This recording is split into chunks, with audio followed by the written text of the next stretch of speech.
हेची ध्यान डोळा मन लंपट कोंडू कोंडूनी धरी न जीवे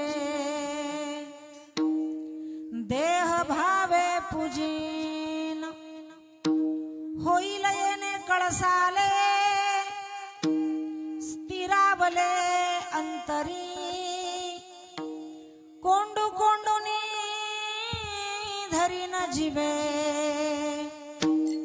देह भावे पूजीन तुका म्हणे गोजरिया तुका म्हणे गोजरिया विठोबा पाया पडू द्या कोंडू कोंडूनी धरी न जीवे देह भावे पूजीन विठ्ठल विठ्ठल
लंपट कोंडू कोंडूनी धरी न जीवे देह भावे पूजीन पांडुरंगा का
जगननिहित पानी मंडनं मंडनानं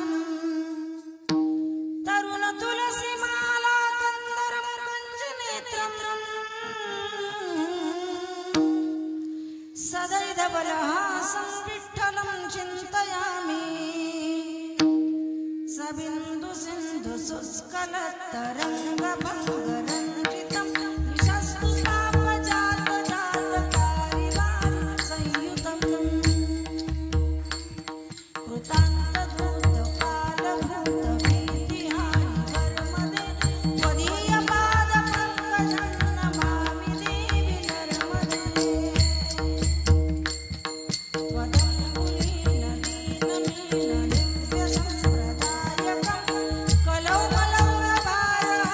सर्व कीर्तना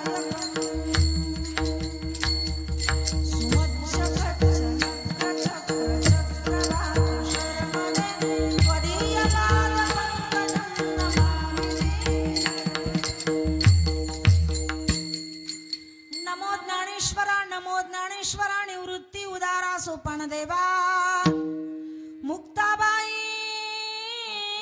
नमो त्रिभुवन पावनी आद्यैत्रयी जननी देवाची संपाद्य ज्ञानं च विधाय भक्तिं विलोकितो येन समाधि राज वैराग्यवन्तं सुविचारयुक्तं नमामि सोगं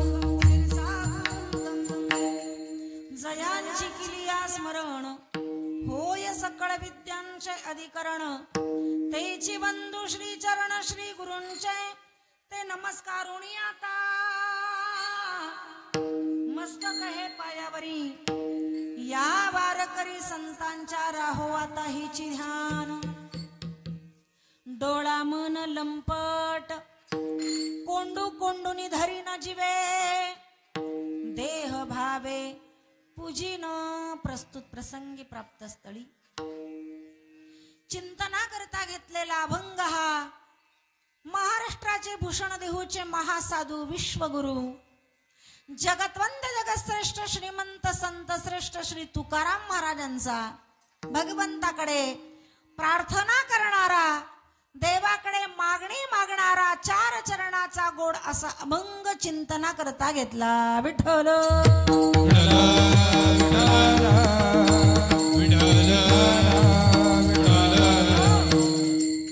आजचा अभंग आज आपण सेवेकरता का घेतलाय वास्तविक वारकरी संप्रदायाचा नियम आहे अगोदरच्या संत महात्म्यांनी हा नियम घालून दिलेला आहे कोणता की यज्ञाची सुरुवात ही मंगलाने केल्या जाते आणि यज्ञाची सांगता ही काल्याने केली जाते म्हणजे यज्ञाची सुरुवात मंगलाने करावी लागते आणि शेवट काल्यानं आज सुरुवात नाहीये यज्ञातील आजचं उपांत्य कीर्तन आहे म्हणजे पूर्णाहुतीकडे यज्ञ आहे मग पूर्णाहुतीकडे यज्ञ समाप्तीकडे यज्ञ चाललाय आणि मग मागणी पण आहे पण मग मंगल साधणारा अभंग कस काय घेतला तर आजच्या अभंगामध्ये तुकोबरायांनी मंगल साधलेलं आहे मंगलाचे 3 प्रकार आहेत 1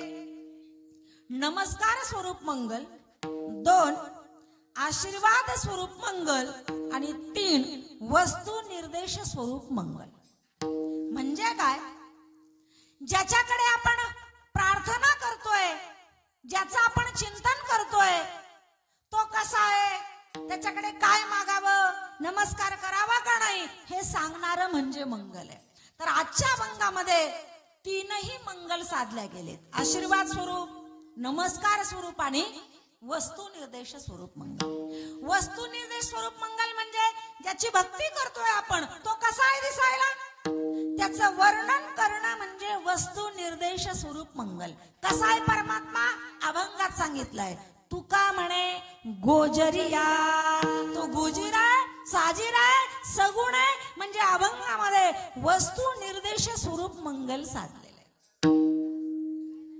आज अभंगामध्ये नमस्कार स्वरूप मंगलही साधलेलं आहे म्हणजे ज्याची भक्ती करतोय ज्याचं चिंतन करतोय त्याला नमस्कार करणं त्याच्या चरणावर लोटांगण घालणं याला म्हणतात नमस्कार स्वरूप मंगल तर तुकोबराय देवाच्या चरणावर लोटांगण घालतायत विठोबा पाया पडू द्या चरणावर नतमस्तक होतायत याच्यावरन नमस्कार स्वरूप मंगल आहे आणि आशीर्वाद स्वरूप मंगल म्हणजे ज्याचं चिंतन करतोय ज्याची भक्ती करतोय त्याच्याकडे काहीतरी मागणं याला म्हणतात आशीर्वाद स्वरूप मंगल तर अभंगात मागणी आहे राहो आता हेची ध्यान म्हणजे अभंगामध्ये वस्तू निर्देश स्वरूप मंगलही साधलेला आहे नमस्कार स्वरूप मंगलही साधलेला आहे आणि आशीर्वाद स्वरूप मंगलही साधलेलं आहे म्हणजे 3ही मंगल स्वरूप अभंगात साधलेले म्हणून आजचा अभंग सगळ्या अभंगांमध्ये विशेष असा आहे आजचा अभंग यज्ञाच्या सुरुवातीलाही चालतो आजचा अभंग यज्ञात मध्यभागी कुठेही घेतला तरी चालतो आणि आजचा अभंग यज्ञाच्या उपांत्य फेरीत शेवटच्या दिवशी घेतला तरी चालतो म्हणजे आजचा अभंग 2 in 1 नाहीये 3 in 1 आहे विठ्ठल विठ्ठल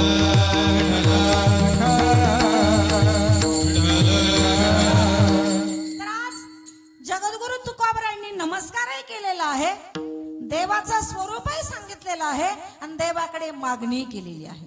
पण काय मागणी केली तुकोबरायांनी ती ऐकल्याशिवाय आपल्याला अभंगात पुढे जाता येणार नाही. तर तुकोबरायांची देवाकडे काय मागणी आहे? उत्तर अभंगाचं पहिलं चरण.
देवाकडे मागणी. देवा तुमचं हे ध्यान अर्थात तुमचं हे रूप माझ्या डोळ्यासमोर असंच राहू द्या, असंच राहू द्या. पण कधी कधी अभंगात एक महत्वाचा शब्द आलेला आहे, राहो आता. तुमचं हे ध्यान तुमचं हे स्वरूप माझ्या डोळ्यासमोर असंच राहू द्या कायम. कधी? आता. आता आता हा शब्द भूतकाळ नाही, आता हा शब्द भविष्य काळ नाही, आता हा वर्तमान काळ आहे. ज्या स्थितीमध्ये आपण असतो, ज्या अवस्थेमध्ये जीवन जगत असतो, जे कार्य करत असतो, त्या स्थितीला काय म्हणतात? आता. तुकोबराय म्हणतात तेव्हा तुमचं हे रूप माझ्या डोळ्यासमोर असंच राहू द्या आता. आता म्हणल्यानंतर तुकाराम महाराज कोणत्या स्थितीमध्ये होते, कोणत्या अवस्थेमध्ये होते, असं काय कार्य करत होते का जेणेकरून तुकोबरायांना आता शब्द अभंगात वापरावा लागला?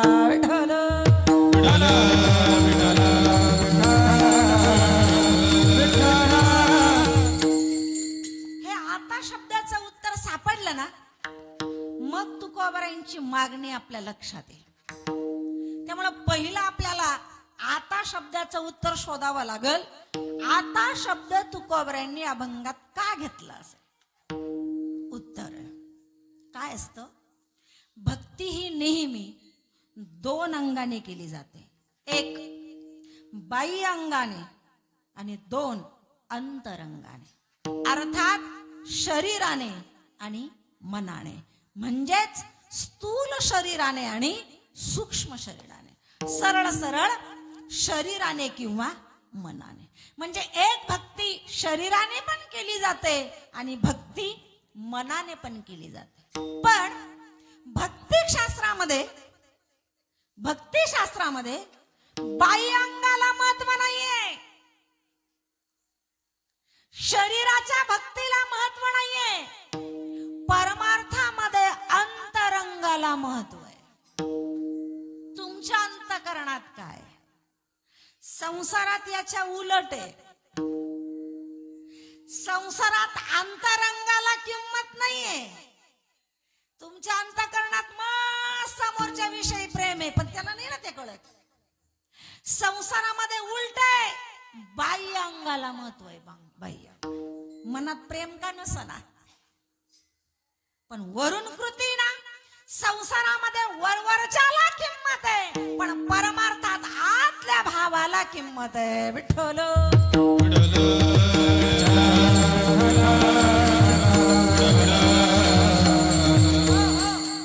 आणि म्हणून भक्ती क्षेत्रामध्ये भगवान नेहमी आतला भाव पाहतो. आतला अंतरीची घेतो गोडी, पाहे जोडी भावाची, पाहे जोडी भावाची, पाहे जोडी भावाची. अंतरीची घेतो गोडी, पाहे जोडी भावाची, पाहे जोडी भावाची, पाहे जोडी भावाची. अंतरीची घेतो गोडी, पाहे जोडी भावाची. त्याला अंतकरण लागतं, संसारात अंतकरणाला नाही महत्व. एक माणूस होता, त्याच्या घरी काहीतरी कार्यक्रम होता आणि त्याचा एक जीवलग मित्र होता, लांब राहत होता कुठेतरी. त्याने त्याला फोन केला. अरे म्हणलं माझ्या घरी कार्यक्रम आहे, तुला यावं लागल. तो म्हणलं सुट्टी नाही रे, मला बाकीचं काही सांगू नको, तुला यावं लागल.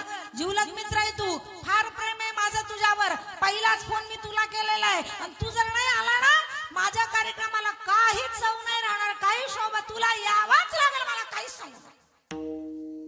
ज्याला आमंत्रण म्हटलं तो म्हणे अहो एवढं प्रेम आहे त्याचं आपल्यावर, जायलाच पाहिजे. त्यानं कसं तरी सुट्टी काढली आणि गेला त्याच्या कार्यक्रमाला. तो त्याची आतुरतेने वाटच पाहत होता आणि तो गेला आणि मग त्याची आतुरता संपली. काय असतं, असं असतं ना नेहमी, जोपर्यंत एखादी वस्तू आपल्याला भेटत नाही ना तोपर्यंत त्या वस्तूविषयी, त्या व्यक्तीविषयी आकर्षण असतं. एकदा का ते प्राप्त झालं का त्याच्याविषयीचं आकर्षण संपत आणि जे प्राप्त नाही त्याच्याविषयी वाढतं. तसंच झालं. जोपर्यंत तो आलेला नव्हता तोपर्यंत तो त्याची वाट बघत होता आणि तो येऊन बसला, त्याची वाट संपली. आता जे आलेले नाही त्यांची वाट बघला. मग ज्यांना ज्यांना आमंत्रण दिलं होतं एका एक सगळेच आले. कार्यक्रम सुरू झाला. काय कार्यक्रम होता काही माहित नाही, पण यानं आपलं उभा राहिला आणि सगळ्यांचे नावं घेऊ लागला. अमके चांगले, तमके चांगले, यांनी माझं असं केलं तसं केलं, असं सगळ्यांचे नाव घेऊन कौतुक करू लागला. एकेकाला पुढे बोलू लागला.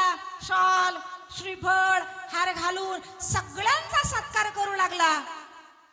हा मंडपात सगळ्यात अगोदर आलेला मित्र, ज्याच्यावर जीवापाड प्रेम आहे अंतकरणापासून, तो तसाच बसलेला आहे. त्याला वाटलं आताच माझा नंबर येईल, मगच माझं नाव येईल. प्रेम आहे त्याचं आपल्यावर.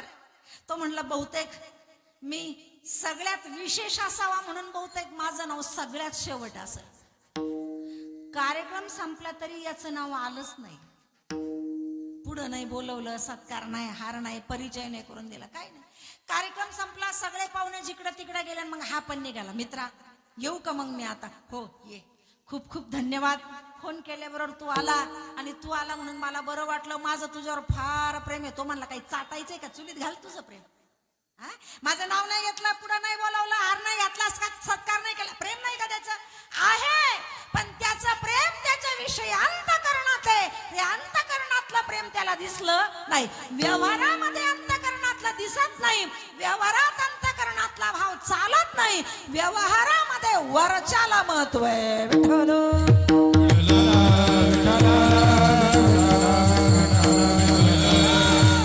पण परमार्थात उलट आहे.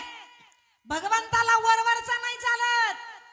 आत काय त्याला नैवेद्य घेऊन गेलो ना, ताट कशाचं आहे?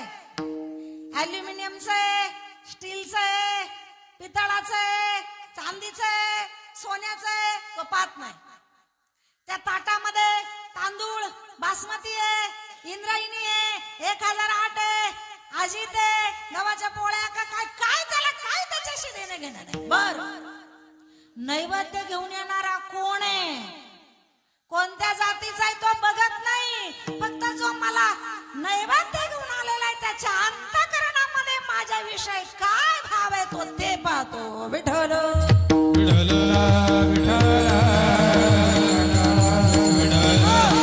नाही चालत त्याला वरचं. किती मोठा मंडप टाकला नाही आवडत त्याला. मोठे मोठे बॅनर लावले नाही आवडत त्याला. त्याच्यावर दया दुधाच्या घागरी ओतल्या नाही चालत त्याला. हे सगळं करत असताना तुमच्या अंतःकरणामध्ये माझ्याविषयी काय भाव आहे तो पाहतो. प्रसंग आलेला आहे महाभारतामध्ये. कौरव पांडवांचं युद्ध ठरलेलं आहे. व्हायला नव्हतं पाहिजे पण ठरला. आता माघार नाही. सगळीच तयारी झालेली. तर ते दुर्योधनानं विचार केला. त्याला आश्चर्य हे वाटलं की हे जे पांडव आहेत ना, पांडव युद्धाला तयार झाले असं काय यांच्याकडे? कोणाच्या जीवावर उभे राहिले युद्ध करायला? कारण पांडवांकडून युद्ध करायला कोण होतं? पांडवांच्या बाजूने कोण होता? भगवान होता. तोही सारथी म्हणून होता, हातात शस्त्र धरणार नव्हता. आणि दुर्योधनाच्या बाजूने कोण कोण होत?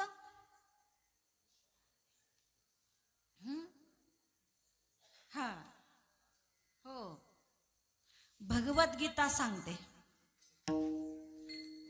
भीष्म द्रोण तटा जयद्रथ जला गांधार नीलोत्पला शल्यग्राहवती कृपेण वहनी कर्णेन वेलाकुला अश्वत्थामा विकर्ण घोर मकरा दुर्योधनावर्तिनी सोत्तीर्णा खलु पांडवैरन नदी कैवर्त केशव. त्याच्याकडून कर्ण विकर्ण अश्वत्थामा शकुनी मामा कृपाचार्य द्रोणाचार्य भीष्माचार्य ही सगळी रथी महारथी अतिरथी 2 चिरंजीव 1 इच्छामरणी असं सगळं कुणाच्या बाजून? दुर्योधनाच्या बाजून. तो म्हणे एवढे सगळेजण माझ्याकडे, या पांडवांकडे कुणीच नाही तरी युद्धाला उभे राहिले. कुणाच्या जीवावर? त्या गवळ्याच्या पोराच्या. काय करणार आहे तो? ते घोड्याचे दोर त्याच्या हातात. मागायला गेलो तेव्हाच तो म्हणला होता एका बाजूनं माझी सेना आहे आणि एका बाजूनं मी आहे. ते पण हातात शस्त्र धरणार नाही. जमलं तर 4 युद्धाच्या गोष्टी सांगेल. हा काय करणार? तरी पण युद्धाला उभी राहिली त्याच्या जीवावर ना. मग दुर्योधनाने विचार केला जर कृष्ण यांच्यापासून फोडला तर. म्हणून त्यानं काय केलं? कृष्णाला पांडवांपासून बाजूला करण्याचा प्रयत्न केला आणि तशी संधी पण त्याला मिळाली. युद्ध ठरलेले पण देवाला वाटलं की युद्ध होऊ नये. शिष्टाई करण्याकरता भगवान गेले. शिष्टाई म्हणजे मध्यस्थी. का बरं करावी लागते मध्यस्थी? का मध्यस्थीला एवढं महत्व आहे? तर या संग्रामामध्ये, या रणामध्ये, या युद्धामध्ये जेवढे प्राण जाणारे, रक्तपात होणारे, त्याचं पाप कोणाच्या माथी टाकायचं? कुणाच्या नावावर जमा करायचं? पांडवांच्या की कौरवांच्या? मग त्याच्यासाठी एक पर्याय असतो. ज्यांच्या बाजूनं मध्यस्थी केली जाते ते सही सलामत सुटतात, ज्यांनी मध्यस्थी मोडून टाकली पाप त्यांच्या माथी घालावं लागतं. म्हणून पांडवांना पातक भोगावा लागू नये म्हणून पांडवांच्या बाजूनं देवानं मध्यस्थी केली. भगवान निघाले, हा म्हणला फोडायचंय याला. म्हणून काय केलं त्यानं, हस्तिनापुराच्या गेट पासून सीमेरेषेपासून तर त्याच्या राजमालापर्यंत इथून तिथून मंडप टाकला दुर्योधनानं. गालीच्या आथरला त्या 76 फवारे मारणारे मशिनरी उभ्या केल्या, असे फुलं उधळणाऱ्या मुली उभ्या केल्या, भले भले हार घेऊन पुरुष मंडळी उभं केलेले. त्याला राहण्याकरता एक स्वतंत्र बंगला बांधलेला आहे. पंचपक्वानाचा स्वयंपाक केला, स्वतः भला मोठा हार हातात घेऊन स्वागता करता उभा आहे. भगवान आले, खाली उतरले, यांना हार टाकला, भगवंताच्या गळ्यात पाठीवर हात ठेवला आणि दुर्योधन त्याला घेऊन महालाकडे चालला. कृष्णा, तू कशा करता आलाय मला माहित आहे, आमचं युद्ध होऊ नये हे सांगायला आलाय ना, पण हे बघ आज तू माझा पाहुणा आहे. युद्धाविषयी जे बोलायचे ते उद्या बोलू माझ्या रावटीत शिबिकेत. आज त्याच्यावर चर्चा नाही, तू आज माझा पाहुणा आहे, तुझ्याकरता स्वतंत्र बंगला बांधलेला आहे, तिथे राहा, पंचपक्वानांचा स्वयंपाक बनवलेला आहे, जेवण कर, उद्या आपण भेटू. नाही आवडलं त्याला, नाही आवडलं. एवढा मोठा मंडप टाकला होता, नाही चालला त्याला. पायघडा टाकला होता, नाही आवडला त्याला. पंचपक्वानाचा स्वयंपाक बनवला, नाही आवडला त्याला. जेवला का भगवान तिथं? कुठे जेवायला गेला? उद्धवजी चल विदुरा उद्धवजी चल विदुरा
चलो विदुरा घर जावे.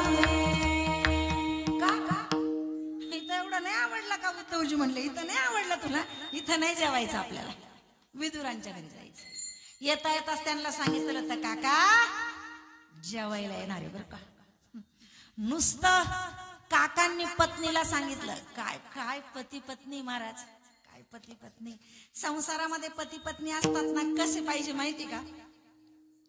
त्यांच्यामध्ये ना नेहमी संसारामध्ये पती पत्नीमध्ये 63चा आकडा पाहिजे. गणितामध्ये काही काही अंक कसे आहेत पाहिलं? 63चा आकडा असला ना, अति उत्तम प्रपंच, अजिबात टेन्शन नाही, मस्त. मग जाऊ द्या बा, नसल 63 मग कमीत कमी 33 तरी असेल. तू म्हणशील तस, नसल 33 तर मग 66 तरी असावं, तुम्ही म्हणाल तस. पण 36 हे 63 होते दोघं. कोण? त्यांचं नाव आहे विदूर. नावातच अर्थ आहे त्यांच्या. वि म्हणजे विषय आणि दूर म्हणजे लांब. विषयक ज्यांच्या अंतःकरणातून दूर निघून गेले ते विदूर. त्यांच्या पत्नीचं नाव आहे सुलभा.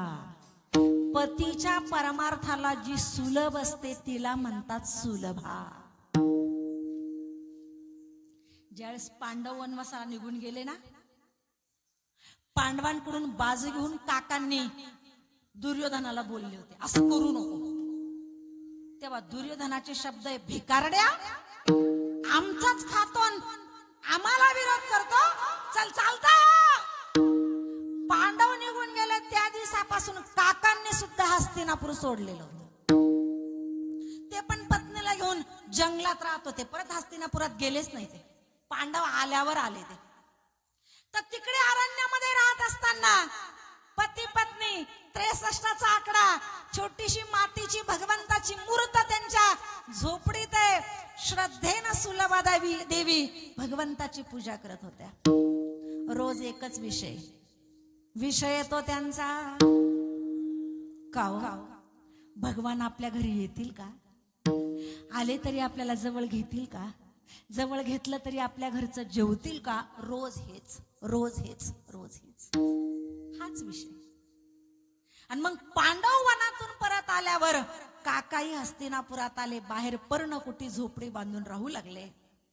आणि भगवान हस्तिनापुरात दुर्योधनाला शिष्टाई करण्याकरता आलेले हे पाहिलं. आणि एकच कल्लोळ हस्तिनापुरात उठलेला आहे. खूप गर्दी झाली भगवंताला पाहण्याकरता. त्या गर्दीमध्ये काकांनाही निरोप मिळालेला आहे आणि काकाही त्या गर्दीत गेलेले. काकांना देवानं पाहिलं आणि डोळ्यांनीच खुणवलं, मी जेवायला येणार आहे. घरी गेले काका, सुलभा अगं देव येणार आहे. तिला वाटलं काय करून काय नाही. सारून काढलं, पोचारून काढलं, तुळशी वृंदावनाजवळ सारवलं, सगळं घरामध्ये आवरलं. भगवंताला बसायला उंच आसन बनवलं, खाली चटई टाकून ठेवली. काकांनी सीझन मध्ये जे फळं होते ती केळी आणून ठेवलेली आहे. आणि मी बाजारात जाऊन काहीतरी गोडधोड घेऊन येतो देवाला, आता बनवायला वेळ नाही. ती म्हणे चालेल. आणि काका काही मिठाई आणण्याकरता गेले. आणि सुलभा देवी म्हणल्या सगळं आवरलेलं, आता स्नान करून घेते. आणि म्हणून स्नानाला गेल्या. पूर्वी काही साबण शिके काही असे प्रकार नव्हते. माती टाकली सगळी डोक्यात, माती केस धुण्याकरता माती लावलेली केसांना, पूर्ण अंगाला. अंग सगळं ओलं केलेलं आहे, अंगाला माती लावलेली, केसात माती टाकलेली. आता चोळून पाणी टाकून अंगावर आंघोळ करायची. तेवढ्यात दरवाजाजवळ आवाज आला, काका.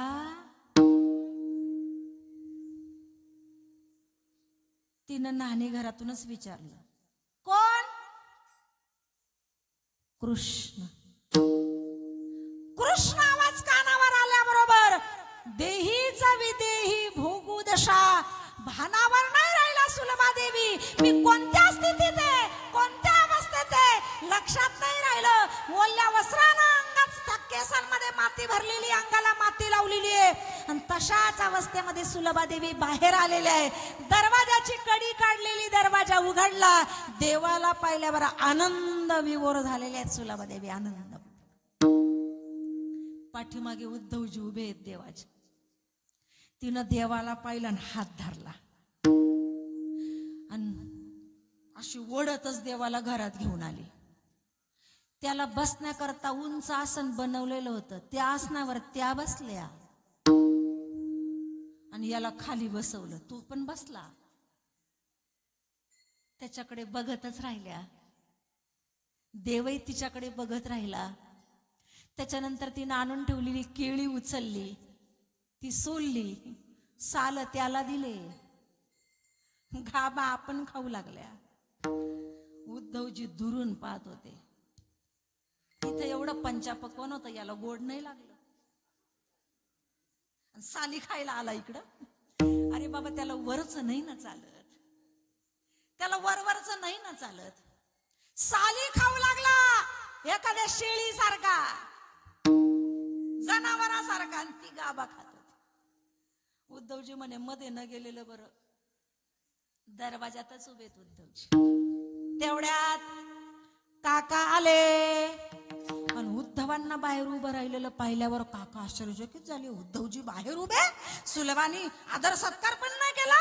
आणि म्हणून काका दरवाजात जाऊन पाहत होता. त्यांनी कपाळालाच हात मारला. भगवान खाली आणि सुलभा वर आहे. सगळ्या अंगातून माती गळते, सगळं वल्ल चिंब झाले आणि स्वतः गाबा खाते. देवाला केळीचे साल देतेत. आणि तिच्याकडे पाहिल्यावर उद्धवजी म्हणले, बघा हे आताच नाही मगापासून चालू आहे असं. देवाचं चाललंय असं. क्षणभर काकांनी विचार केला, ही असं का वागत असेल.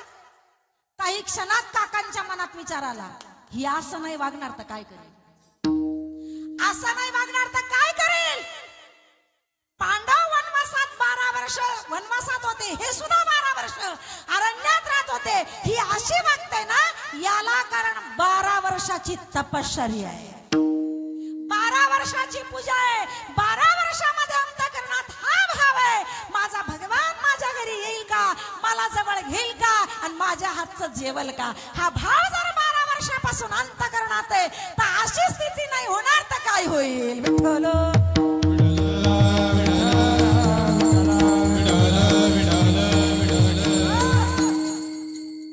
पुन्हा काका भानावर आले. सुलभा देवी जवळ गेले. तिला आलो, सुलभा काय करतोय. भानावर आल्या. वाईट वाटलं त्यांना, काय केलं आपण, आपलं अंग कपडे ओलाची माती. लाजल्या. नानी घरात गेल्या, स्वच्छ होऊन आल्या. देवा मला क्षमा करा असू द्या. काकांनी हात धरला, देवाला आसनावर बसवलं. देवा घ्या ना केळी. नाही खाल्ली मी. नाही घ्या ना देवा. मग काकांनी स्वतःच्या हाताने केळी सोलली, गाभा देवाला दिला. पण देवाचा चेहरा काही वेगळाच होता. काका म्हणे, देवा काही चुकलं का, केळी बदलली का काका. कारण मगा जशी चव होती तशी आता का. असं का. त्याला वरचा नाही चालत. साला खातोय का काय खातोय तो पाहत नाही, फक्त जो खाऊ घालतोय ना त्याच्या अंतःकरणात माझ्या विषयी काय भाव आहे हा लागतो त्याला. विठ्ठल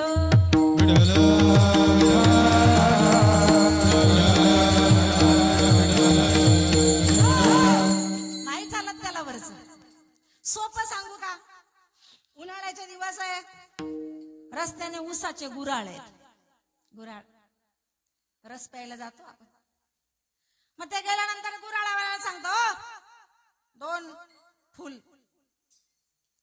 पण ऐक, ऊसाचा रस देताना जरा खबरदारी बाळग. काय हो साहेब, हे बघ गुराळामध्ये ना असा काळा कुळकुळीत अजिबात टाकायचा नाही ऊस. का बरं. काळा ऊस टाकला तर रस पण कसा येईल. गोरा गोमटा ऊस टाक म्हणजे रस पण कसा येईल. आणि असा वाकडा तिकडा ऊस टाकू नको. का बरं. वाकडा तिकडा ऊस टाकला का रस पण कसा येईल. असं आहे का. आपण ते गुराळामध्ये रस प्यायला जातो, ते ऊसाचा वरचा आकार पाहतो, रंगरूप पाहतो का रस पाहतो. घेणं कशाशी आपल्याला, आतलं का वरचं.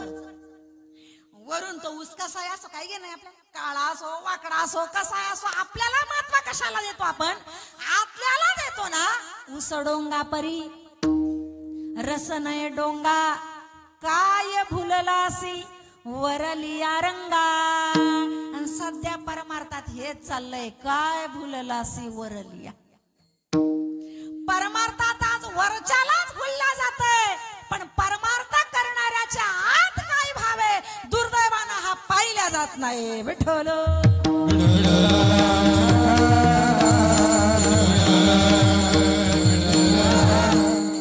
आतला लागतं त्याला, अंतःकरणातली भक्ती लागते.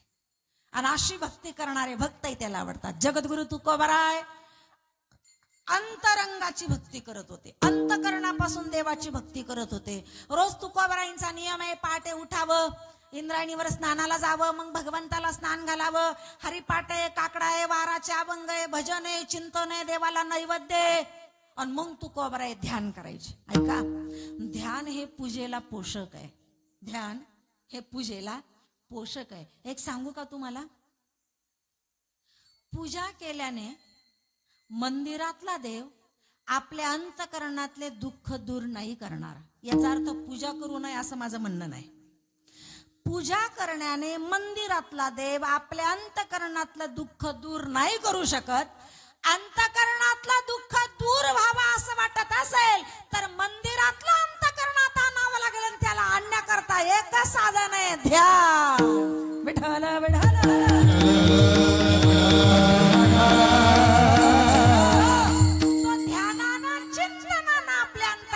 प्रकट होतो. तुकोबाराय रोज ध्यान करायचे, पण हा काही गडी नाही ना लगेच ये म्हणल्याने यायला, याचाही लय मोठा रुबाब आहे. तुकाराम महाराज म्हणतात माझ्याही अंतकरणात यायला मी बोलावलं आणि लगेच आला असं नाही.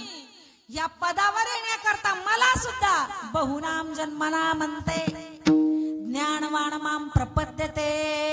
या पदावर येण्याकरता आम्हाला सुद्धा अनेक जन्म घ्यावा लागले. बहुजन्मी केला लाभ तो हा भावा सापडला.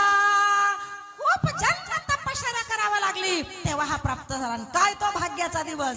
तुकोबराय पूजा झाल्यावर चिंतन ध्यान करू लागले आणि ध्यान करता करता ज्या मूर्ती समोर ध्यान करत होते त्या मूर्तीच्या अंतकरणातून एक छोट बालरूप प्रकट झालं. तुकोबरायांच्या समोर उभं राहिलं. त्या रूपाला तुकोबरायांनी पाहिलं आणि पाहिल्याबरोबर तुकोबरायांच्या मुखातून हे उद्गार बाहेर आले. राहो आता हेची ध्यान देवा, तुमचं हे ध्यान, तुमचं हे रूप आता जे मी पाहतोय ते रूप माझ्या डोळ्यासमोर असंच राहू द्या. कधी आता म्हणजे या स्थितीमध्ये तुकोबराय होते म्हणून त्यावेळेला आता शब्द वापरला. विठ्ठल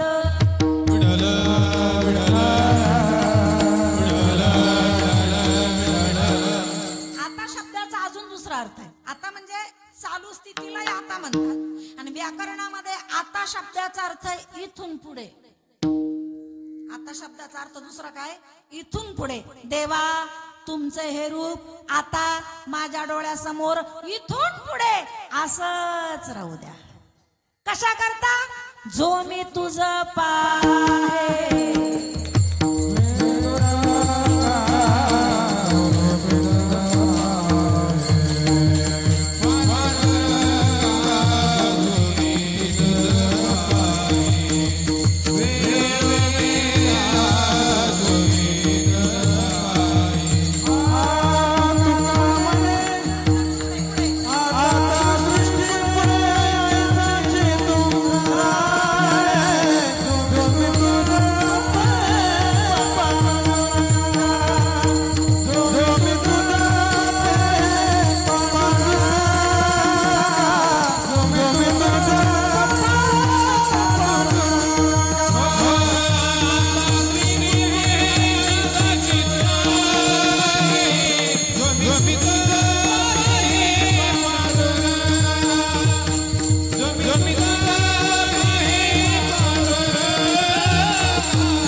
जेणेकरून मला तुला डोळे भरून पाहता यावं. राहो आता हेची ध्यान. का असं म्हणले असतील बरं तुकोबराय, हेच रूप माझ्या डोळ्यासमोर राहू दे. याचा अर्थ जे रूप तुकोबरायांना दिसलेलं आहे ते रूप बहुतेक तुकोबरायांना आवडलेलं. आता समजा आपण एखाद्या वेळेला आपला अनुभव येतो, ओ परत पुढच्या वेळेला आम्ही आलो का अशीच भाजी बनवा बर का, असं केव्हा म्हणतो आपण, जेव्हा ती भाजी आवडल्यावर आपण काय म्हणतो, आवडली बर का, परत आल्यावर हेच बनवा. तसं तुकोबराय ज्या अर्थी म्हणतायत हेच रूप असाच राहू द्या, त्याचा अर्थ तुकोबरायांनी जे रूप पाहिलेलं आहे, जे दिसलेलं आहे ते रूप बहुतेक तुकोबरायांना आवडलेलं दिसतंय. तुकोबरायांच्या आवडीचं रूप कोणतं, वा आवडे हे रूप. देवाच्या रूपाचे दोन प्रकार, सगुण आणि निर्गुण. तर तुकोबरायांच्या आवडीचं रूप कोणतं आहे, सगुण. सगुण रूप तुकोबरायांना आवडतं. आवडे हे रूप गोजिरे सगुण. सगुण रूपाची आवड आहे तुकोबरायांना. पण आता सगुण रूपामध्ये पण देवाने अनेक अवतार घेतलेत ना, अनंत अवतार हेशी भक्ता कारणे. सगुण मध्ये सुद्धा अनेक अवतार घेतलेले, त्याच्यापैकी नेमकं हेच रूप तुकोबरायांना का आवडलेलं असावं, आवडे निरंतर.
गळ्यामध्ये तुळशीचा हार आहे, कमरेला पितांबर कसलेला आहे, वैजयंती माळ पायापर्यंत लोळते, विटेवर उभा आहे, कमरेवर हात आहे आणि हजारो चंद्र सूर्य ज्याच्यावरून ओवाळून फेकावे एवढा सुंदर आहे.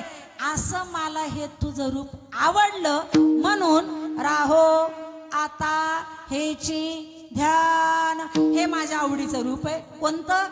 सुंदर आहे ते. जे विटेवर उभं आहे ते कसं आहे?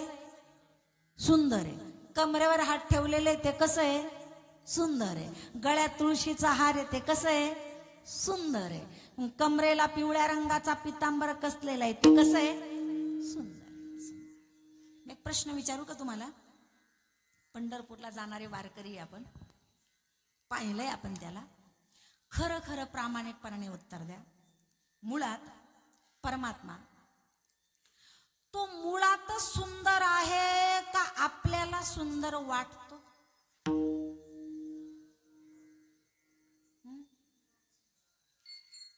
तो मुळातच कसा आहे? सुंदर आहे. कसा आहे तो? सुंदर. सुंदर शब्दाचा अर्थ काय? चांगला. अजून शेवटचं उत्तर देऊ सुंदर शब्दाचं, त्याच्या पुढे उत्तर नाही. सुंदर शब्दाचा अर्थ ज्याला पाहिल्यावर परत काहीही बघण्याची इच्छा शिल्लक राहत नाही त्याला म्हणतात सुंदर. प्रमाणाने बोलू. तुझ पाहता सामोरी दृष्टी न फिरे माघारी. तुला पाहिल्यावर तुझ्या स्वरूपापासून दृष्टी मागे येत म्हणजे तुलाच बघावा वाटतं इतका तू सुंदर आहे. पण हे तुकोबरायांनी म्हणावं, आपण नाही. का? कारण आपलं कसं आहे, सुंदर शब्दाचा अर्थ काय? त्याला पाहिल्यावर परत काही पाहण्याची इच्छा होत नाही ना. आणि आपण तर पंढरपूरला गेलो, बारीत उभं राहिलो, कधी त्याला पाहिलं असं होतं. अर्थात मनामध्ये तो भाव निर्माणच होतो. आणि मग लांबूनच तो दिसला का असं टाचा वर करू करू करू करू आपण त्याला पाहतो. खरं की खोटं? आणि मग जवळ गेलो महाद्वारापर्यंत असं डोळे भरून त्याला पाहतो. मस्त वाटतं डोकं टेकवावा, सगळ्या अडचणी त्याला सांगावा, हातभर कागद लिहून न्यावा. असं जर तिथं बडव्यांनी जर वेळ दिला असताना एकेकाला एक एक तास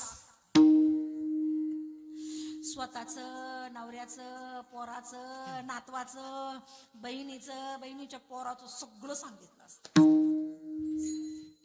तरी कमीच राहिली असती यादी. तरी अजून काही ना काही शिल्लकच राहिलं असतं. पण बरं आहे, डोकं काय हातही नाही लावून देतात, बडव्या लगेच खवाटाला धरतात आणि पुढे ढकलून देतात. आता माझा प्रश्न आहे तुम्हाला, त्या बडव्यांनी पुढे ढकलून दिलं की माणूस डायरेक्ट चालायला लागतो ना पुढं? नाही मग काय करतो? हा, पुढे चालतो, मागे वळून पाहतो. पुढे चालतो, मागे वळून पाहतो. पुढे चालतो, मागे वळून पाहतो. कुठवर पाहतो? जोपर्यंत तो डोळ्याला दिसतो तोपर्यंत आपण त्याला पाहतो. स्वाभाविक आहे, साहजिक आहे, आवडलेला आहे, तो सुंदर आहे. आता तो डोळ्याच्या आड गेला, मागच्या दाराने आपण बाहेर आलो मंदिराच्या आणि पंढरपूरच्या गल्लीत उभा राहिलो बाहेर. आता माझा प्रश्न आहे, मंदिरातून बाहेर आल्यावर रोडवर रस्त्यावर उभा राहिल्यानंतर या डोळ्यामध्ये डोळ्याच्या समोर पांडुरंग दिसतो का? त्या रोडवर उभा राहिल्यावर गल्लीत दिसतो का? खुळखुळे, सुपडे, गोट्या, काय गाड घ्यायचा गोट्या, मोठ्या मोठ्या पाट्या, चाळण्या, काय बायांना एवढे काय मी ती परमार्थ करायला जातात आणि येता येता सारा संसार गोळा करून. आता इकडे काही सुपडे भेटत नाही का? चाटू भेटत नाही का? म्हणजे जातो देवाला आणि गोळा करून आणतो संसार. विठ्ठल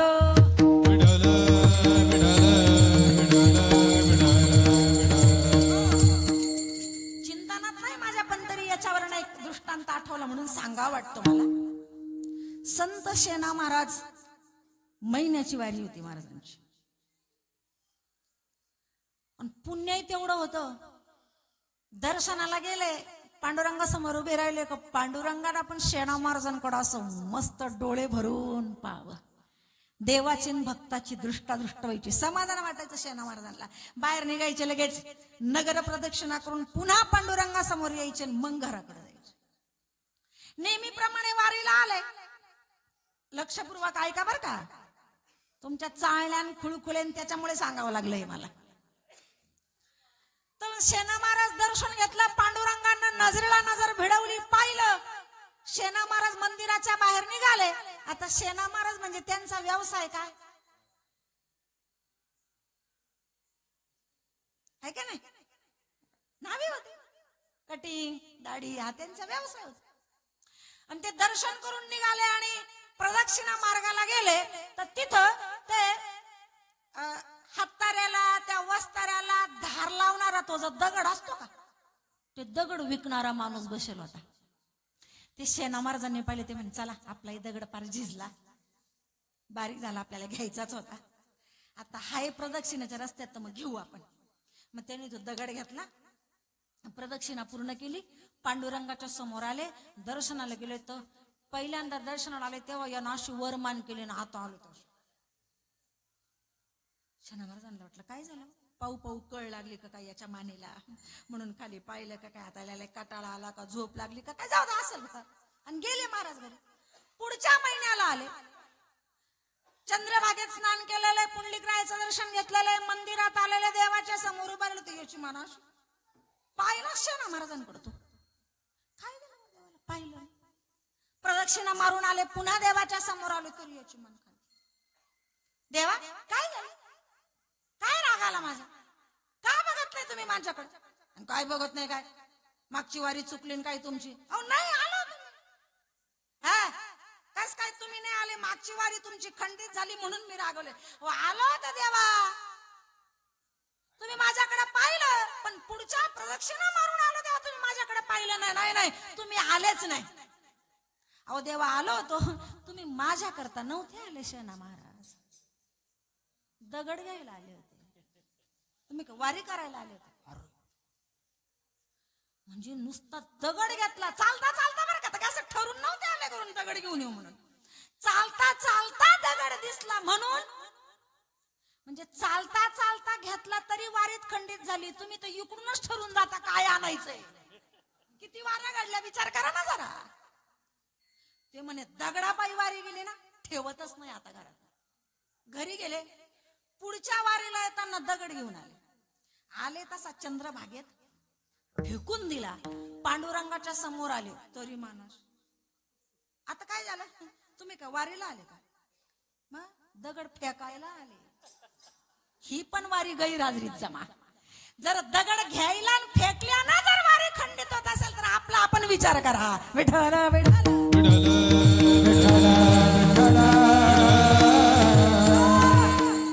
त्याच्या हातातला तराजू काटा एवढा सूक्ष्म आहे, एवढा सूक्ष्म, त्याला एवढं पण इकडे तिकडे झालेलं चालत. सांगा ना मग, जर सुंदर आहे तो, त्याला पाहिल्यावर जर आपल्याला रस्त्यातल्या वस्तू विकत घ्याव्या वाटतात, जर पिशवी उचलून पुन्हा घराकडे याव्या वाटत असेल तर नक्की समजायचं अजून आपल्याला जसा तुकोबरांना सुंदर दिसला तसा अजून आपल्याला तो दिसलेला नाही. विठ्ठल विठ्ठल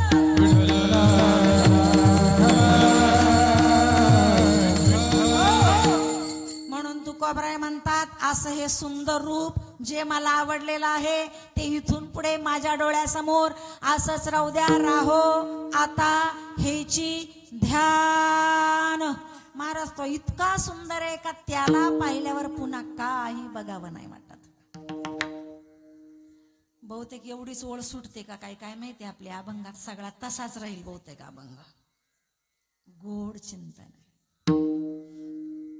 संत चरित्रामध्ये एक कथा आलेला आहे, प्रसंग आलेला आहे. मंगळवेढा आणि पंढरपूर तालुक्याचे महसूल खात्याचे अधिकारी त्यावेळेला दामाजी पंत होते. सगळा महसूल त्यांच्याकडे होता. सगळा तालुक्याचा महसूल जमा करायचा. आणि त्यावेळेस राजवट मुस्लिमांची होती. बिदरच्या बादशाला महसूल जमा करायचा. बिदर कर्नाटक मध्ये, तिथं जमा करायला. मुस्लिम राजवट होती तेव्हा. म्हणजे त्याही राजवटीमध्ये आपल्या संतांनी कामं केलेले आहेत. तो दुष्काळ पडला. दुष्काळ पडल्यावर बादशाचा आदेश आला, सगळे धान्याचे गोडाऊन बंद करा, सील करा. जर पुढे अजून दुष्काळ पडला तर लोकांना काय वाटायचं. पंत म्हणत म्हणे आजच लोक मरायला लागले, पुढचं काय. मुर्द्या जे होईल त्यावेळी त्यांनी गोदाम खोलून दिले. आपल्याला कोरोनात जसं फ्रीमध्ये धान्य मिळालं असं फ्रीमध्ये धान्य पंतांनी लोकांना वाटून दिले. पैसे नाही घेतले लोकांना. आता त्याही काळामध्ये पंतांवर जळणारे लोक होतेच ना. लगेच बादशाकडे तक्रार, दामाजींना फुकट धान्य वाटलं, लोकांकडनं पैसे नाही घेतले. लगेच बादशाचा आदेश आला, दामाजी पंतांना म्हणावा वाटलेला धान्याचा महसूल जमा करा, नाही तर शिक्षेला तयार व्हा. पंतांची परिस्थिती जेमतेमच होती. एवढा महसूल जमा करणं शक्य नव्हतं. मुदत संपली आणि बादशाहनं शिपाई पाठवले पकडायला. आणि आले ते पंतांना धरायला. सकाळची वेळे देवपूजा चालू होती. अरे ते काय, मुस्लिम राजाचे मुस्लिम शिपाई होते, पायात खेटर चपला तसंच देवघरात घुसू लागले. पंतांच्या पत्नीने आडवात, थांबा, देवपूजा चालली आहे, चपला बाहेर काढा, बसा. त्यांची पूजा आवरल्यावर मग त्यांच्याशी बोला.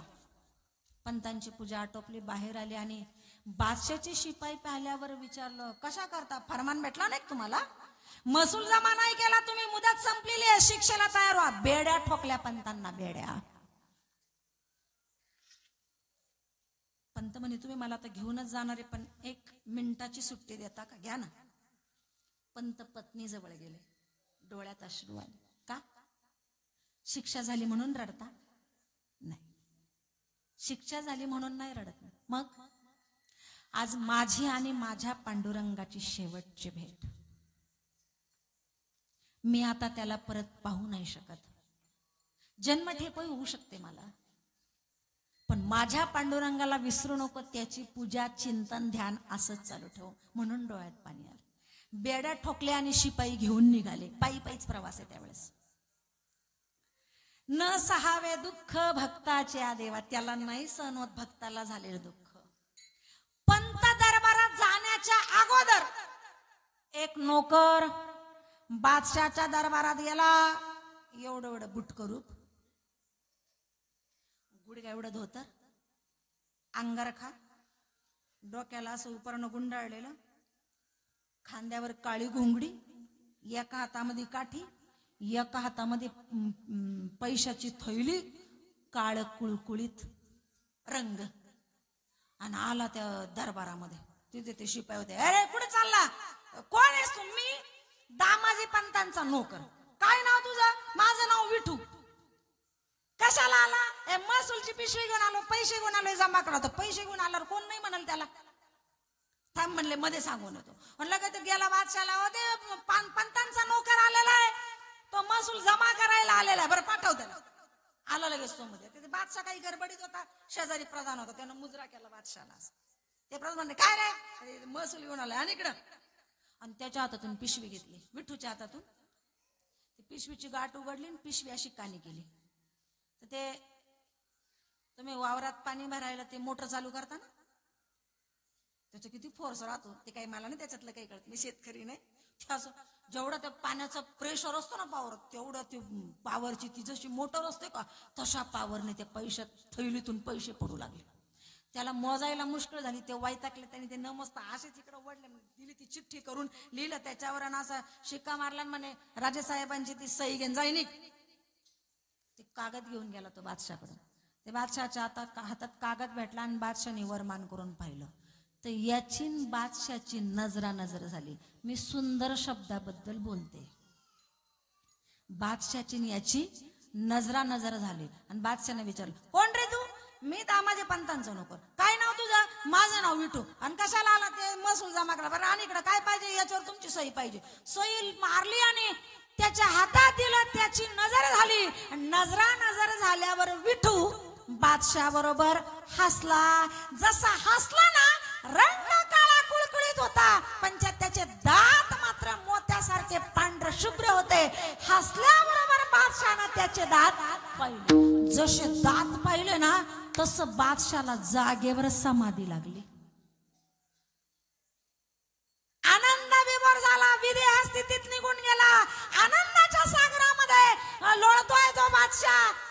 विठू म्हणला झालं माझं काम, मला एवढंच पाहिजे होतं. त्यानं मुजरा केला विठून आणि निघून गेला. जसा विठू दरबाराच्या बाहेर निघून गेला तशी बादशाच्या अंतःकरणात प्रकट झालेली मूर्ती हल्ली महाराज. जशी मूर्ती निघून गेली बादशाह वेडा झाला. कहा गया हो, कहा गया हो? कोण?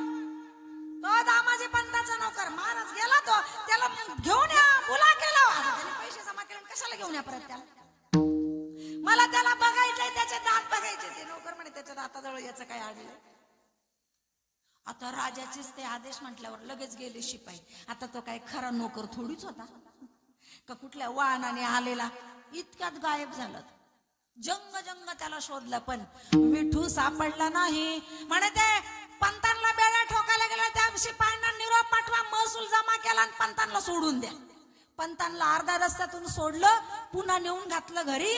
हा पंत जाण्याच्या अगोदर घरी गेला आणि पैसे जमा केल्याची पावती होती का राजाची मुद्रिका असलेली, ती पावती रोज पूजा झाल्यावर पंत ग्रंथ वाचत होते, त्या ग्रंथाच्या पानात ठेवून दिली. पंत घरी गेले, बाईंना आनंद झाला. सकाळी उठले, पूजा झालेली आहे, ग्रंथ वाचला, पान पलटलं तर पैसे जमा केल्याची पावती सापडली. पांडुरंगा केवढी काळजी तुला माझी. पैसे जमा केले. आपला आपला व्यवहार पंतांचा सुरू झाला. पुन्हा शिपाई आले, सापडला नाही विठू. पंतांकडे आले. पंत म्हणे आता काय झालं?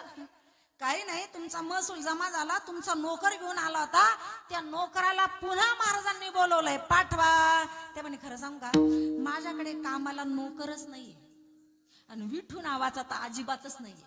आणि तुम्ही ज्या वर्णनाचा सांगता असा काळा कुळकुळीत बुटका तो तर अजिबातच नाही.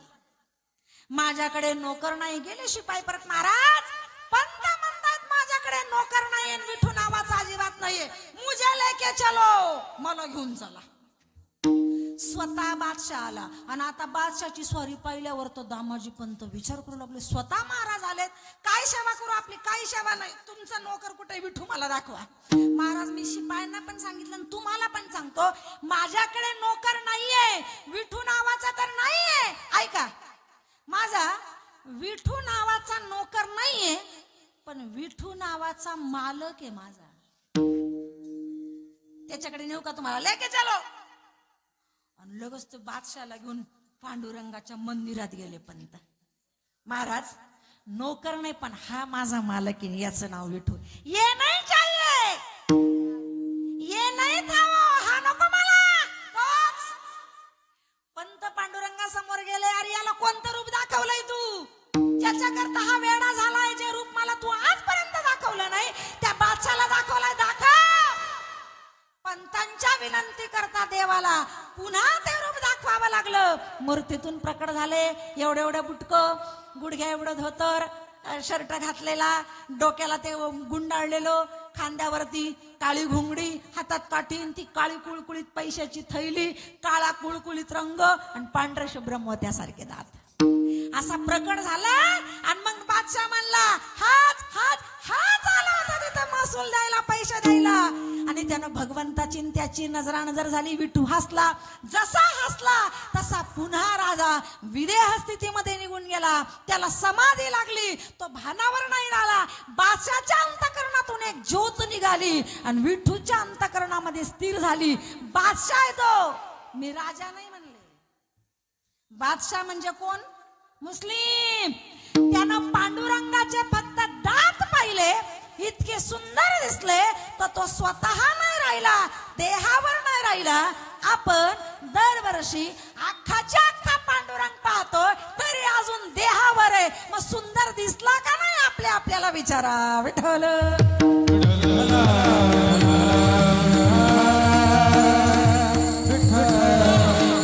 सुंदर आहे तुझं हे रूप. म्हणून विनंती, मागणी, प्रार्थना राहो आता हेची ध्यान. का बरं? डोळा, मन, लंपट. लंपट म्हणजे काय? लंपट म्हणजे काय? लंपट म्हणजे लापट. लंपट म्हणजे काय? लापट. काही काही माणसं काही काही वस्तूला किती लापट राहतात. पूर्वी असा आठवड्याचा बाजार होता. भाजीपाला घेऊन आला की मग आई येता येता खाऊ आणायची, बाबा खाऊ आणायचे. तर मग असं जिलेबी आणली, भत्ता आणला, तर ती जिलेबी सोडली गरम गरम आणून. ते शेजारचं पोरग लगेच दरवाजाजवळ आलं. ती बाई म्हणते रे त्या पोराला, आणि त्याला एक जिलेबीचं वेटोळं दिलं. ते पोरग बाजूला गेलं, खाल्लं, आणि त्याने ती जिलेबी खाल्ल्यावर त्याला आवडली असेल आणि परत त्या दारामध्ये येऊन उभं राहिलं डोकून. तर ती बाई म्हणते बाई काय पोरग लापट आहे, म्हणजे एक जिलेबीचं वेटोळं दिलं तरी परत आलं. म्हणजे त्या जिलेबीविषयी त्याचं मन कसं झालंय, लापड झालंय, म्हणजे लंपट झालंय. त्याला ती जिलेबी पुन्हा हवी आहे. हे जसं ना तसं तुझं हे रूप इतकं सुंदर आहे की माझं मन, माझे डोळे लापड झाले, लंपट झाले. त्या डोळ्याला आणि त्या मनाला दुसरं आता काहीच पाहावंसं वाटत नाही. म्हणून राहो आता विठोबा रखुमा.